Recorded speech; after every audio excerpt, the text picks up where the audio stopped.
ہم اس میں خوش رہتے ہیں تو ہماری نظروں میں خلت سلطانی اس وجہ سے نہیں جچتا۔ آپ نے پہلے 2 لائنوں کا مفہوم لکھنا ہے اور اس کے بعد آپ نے تشریح کی طرف آنا ہے۔ تشریح میں 1 سے 2 آپ نے اضافی اشعار لازمی استعمال کرنے ہیں۔ اس کے لیے ہم پڑھیں گے اضافی اور اشعار کو یاد لازمی کر لینا ہے تاکہ ایگزام میں آپ کو یاد رہے۔ آپ کو شعر جو ہے نا وہ آئے تشریح کے لیے آپ کو فوراً یاد آ جائے کہ اس کے لیے میں نے یہ اشعار یاد کیے تھے۔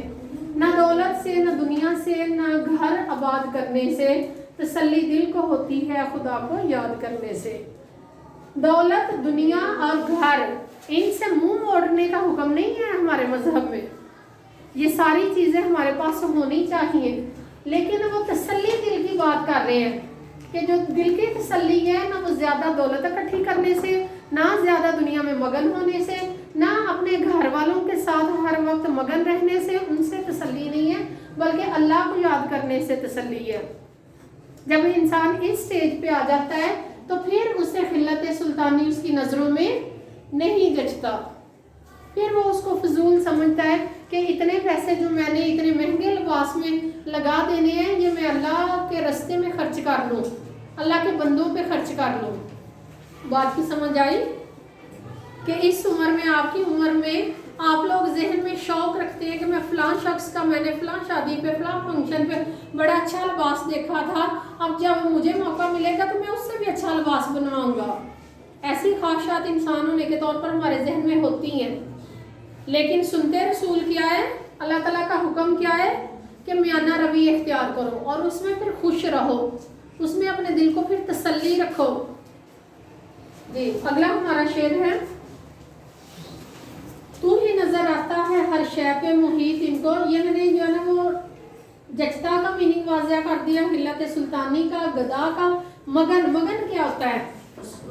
مصروف رہنا، دل کو مطمئن رہنا، اپنے ہی کام میں مگن رہنا، مصروف رہنا، مشغول رہنا، مست رہنا، یعنی اپنا ہی ہمارا جو کام ہے اسی میں ہم مگن رہیں، اسے کنسنٹریٹ جو ہے نا اسی پہ کریں، ادھر ادھر نہ دیکھیں۔ تو ہی نظر آتا ہے ہر شے پہ محیط ان کو۔ محیط ہوتا ہے چھایا ہوا، گھیرے میں لیا ہوا، چھایا ہوا۔ جو رنج و مصیبت، رنج کیا ہوتا ہے؟ دکھ۔ رنج و مصیبت میں کرتے ہیں گلا تیرا۔ گلا کیا ہوتا ہے؟ شکوہ، شکایت۔ تو کہتے ہیں تو، اب تو کون ہے؟ اللہ تعالیٰ کی ذات ہے۔ تو ہی نظر آتا ہے ہر شے پہ محیط ان کو۔ ہر، چونکہ یہ نظم ہے، نظم کے تمام جو اشعار ہیں وہ آپس میں ان کا ربط قائم ہوتا ہے۔ غزل میں ایسا نہیں ہوتا، غزل کے ہر شعر کا میں عنوان الگ ہوتا ہے، تو نظم میں کیا ہے؟ تمام اشعار میں ربط موجود ہوتا ہے۔ تو کہتے ہیں جب یہ والی ہماری سٹیج آ گئی کہ دنیا کی جو چیزیں ہیں ان میں ہمارا دل نہیں لگتا، جو اللہ کا حکم ہے اس کے مطابق جب ہم زندگی گزارنے لگتے ہیں تو پھر تو ہی نظر آتا ہے ہر شے پہ محیط ان کو۔ ان کون ہے؟ جو اللہ کو ماننے والے ہیں، اللہ کو چاہنے والے ہیں، اللہ اور اللہ کے رسول کے اس سنت پر عمل کرنے والے ہیں۔ تو کہتے ہیں تو ہی نظر آتا ہے ہر شے پہ محیط ان کو۔ ان لوگوں کو جو اللہ کا حکم مانتے ہیں، ان لوگوں کو ہر چیز میں کون نظر آتا ہے؟ اللہ ہی نظر آتا ہے۔ جو ہم نے کل بات کی تھی عشق، اللہ تعالیٰ کی عشق کی بات کی تھی نا کہ منصور ایک ایسا عاشق گزرا جو کہتا تھا انا الحق، کہ ہر چیز میں جب اللہ نے بنائی ہے ہر چیز جو ہے نا وہ لوگ ہوتے ہیں جو فنا فی اللہ پر یقین رکھتے ہیں۔ جو کس پہ یقین رکھتے ہیں؟ یہ ایک سوچ کا جو ہے نا وہ محور ہے کہ اللہ کی ذات میں گم ہو جانا، اللہ کے ذکر میں گم ہو جانا، باقی سارے کچھ لوگ ہیں یہ دو نظریے، ایک فنا فی اللہ اور ایک ہے فنا فی ذات۔ آپ نے دنیا میں وہ لوگ بھی دیکھے ہوں گے جو کہیں گے جو میں ہوں وہ کوئی اور نہیں ہے۔ یہ دونوں ایک دوسرے کی جو ہے نا وہ کیا ہے؟ ضد ہے۔ فنا فی اللہ سے مراد ہوتا ہے جو اللہ نے حکم دیا، جو اللہ نے کہا اس کے مطابق چلنا ہے، اور فنا فی ذات سے مراد ہے وہ لوگ کہتے ہیں جو میں ہوں، نعوذ باللہ، استغفر اللہ، جو کہتے ہیں جو میں ہوں وہ کوئی اور ہو نہیں سکتا۔ تو کل ہم نے جس عشق کی بات کی، اللہ کے عشق کی، منصور کی بات کی، وہ یہ تھا وہ فنا فی اللہ میں گم ہو گیا تھا، اس کا ذہن جو ہے نا وہ بیلنس نہیں رہا تھا، وہ بھی بس اللہ کے ذکر میں مصروف ہو گیا اور اسے ہر طرف اللہ ہی اللہ نظر آتا تھا اور کہتا تھا اللہ سمندر ہے، ہم اس کے سارے ذرے ہیں، اس لیے اس نے نعرہ